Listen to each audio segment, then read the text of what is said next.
Tolong diaktifkan dulu kameranya, Nak. Ibu nak lihat kamu sudah. Nih, foto nih, Nopi. Terus, oke.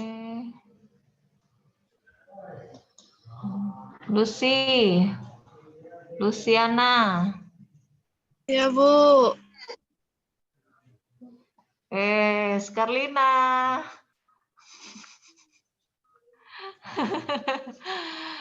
Oke, tunggu dulu. Indah, mana Indah? Indah? Febri Haryanto, Oktazika Purba, Alwan, Herdian, Ali Mansyah ya?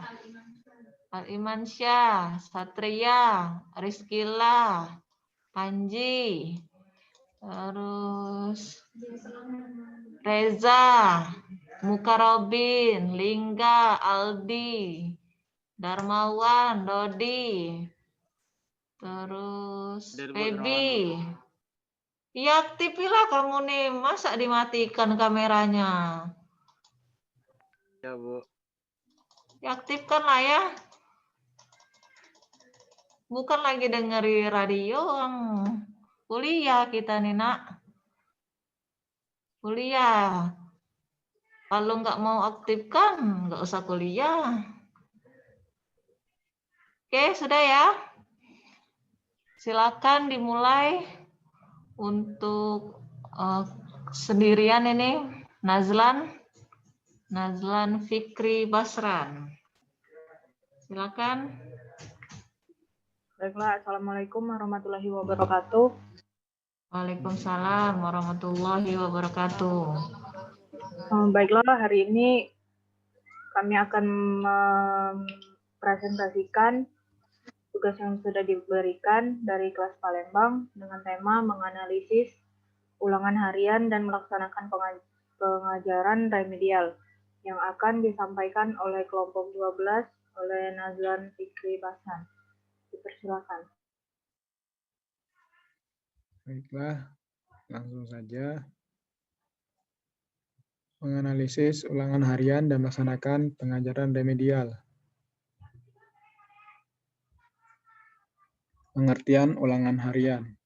Ulangan harian merupakan kegiatan yang dilakukan oleh pendidik secara periodik untuk menilai atau mengukur pencapaian kompetisi setelah menyelesaikan satu kompetensi dasar atau KD, atau lebih.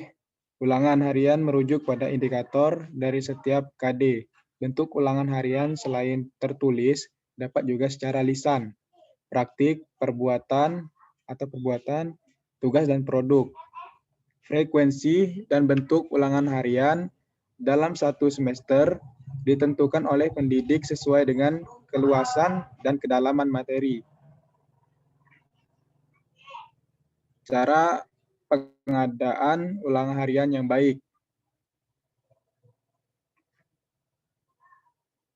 Pengadaan ulangan harian merupakan usaha untuk mengukur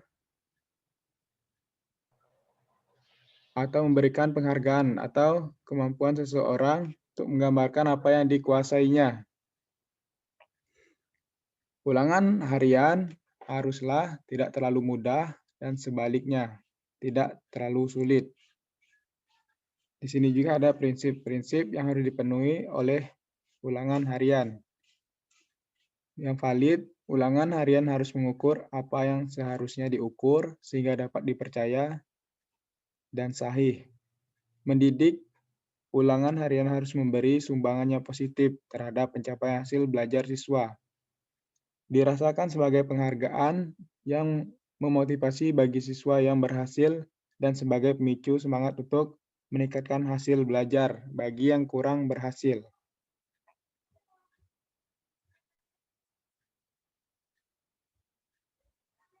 Peranan ulangan harian dalam pembelajaran.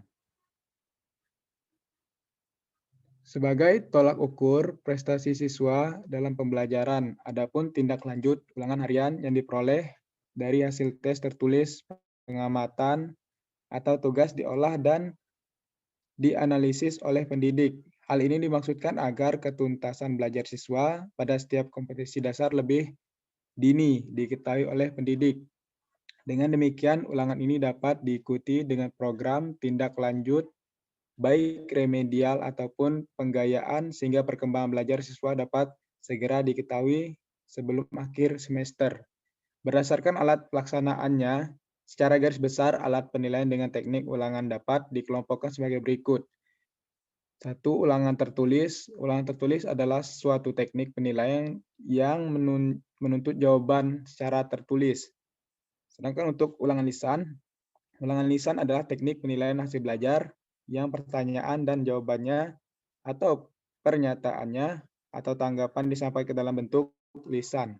Ulangan praktik atau perbuatan. Ulangan praktik atau perbuatan adalah teknik penilaian hasil belajar yang menuntut peserta didik mendemonstrasikan kemahirannya atau menampilkan hasil belajarnya dalam bentuk unjuk kerja. Teknik notes.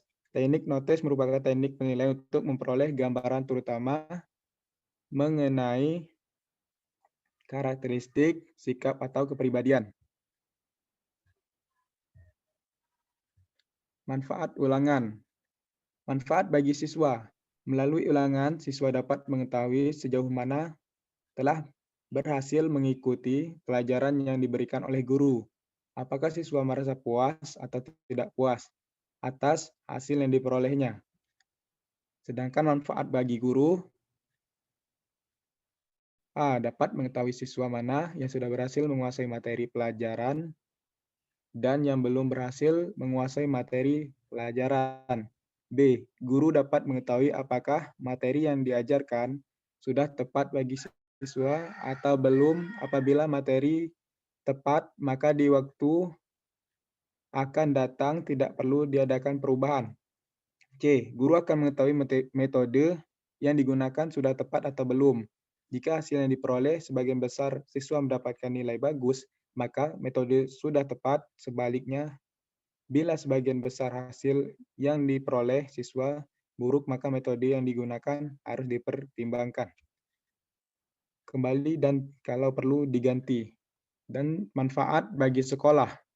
A. Mengetahui kondisi belajar yang diciptakan oleh sekolah sesuai dengan harapan atau belum. Hasil belajar merupakan cermin kualitas suatu sekolah. B. Untuk mengetahui tepat tindaknya kurikulum yang dipakai. C. Untuk dapat mengetahui kemajuan perkembangan penilaian dari tahun ke tahun sehingga menjadi pedoman bagi sekolah untuk tindak selanjutnya. Pengertian pembelajaran remedial.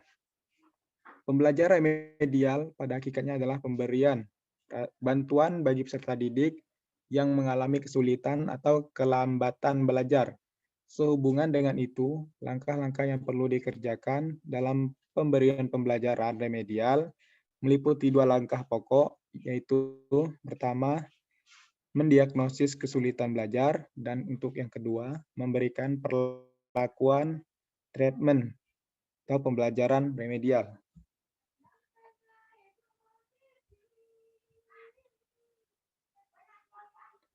Diagnosis kesulitan belajar. 1. Tujuan.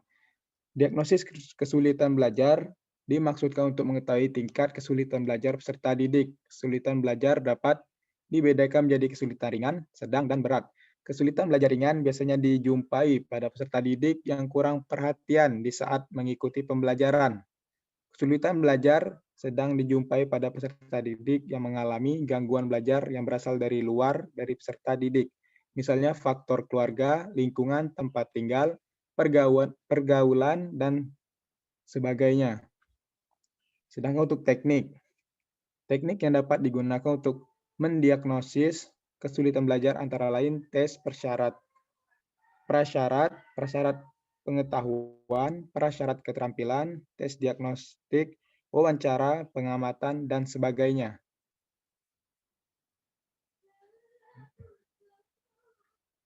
Bentuk pelaksanaan pembelajaran remedial.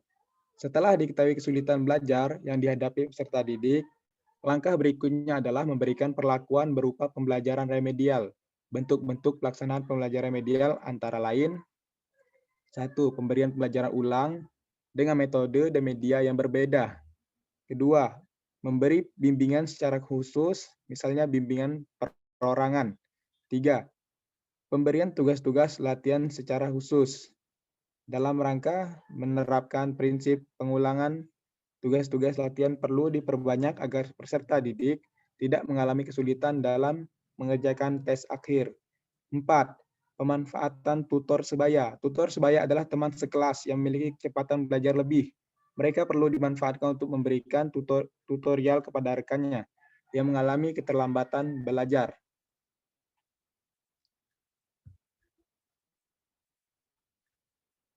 Waktu pelaksanaan pembelajaran remedial. 1. Terdapat beberapa alternatif berkenaan dengan waktu atau kapan pembelajaran remedial dilaksanakan. Pertanyaan yang timbul, apakah pembelajaran remedial diberikan pada setiap akhir ulangan harian, mingguan, akhir bulan, tengah semester, atau akhir semester?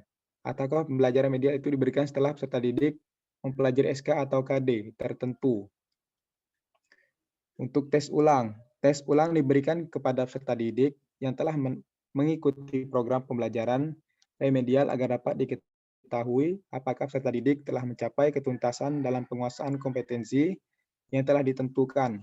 3. Nilai hasil remedial. Nilai hasil remedial tidak melebihi nilai KKM. Kesimpulan. Terima kasih.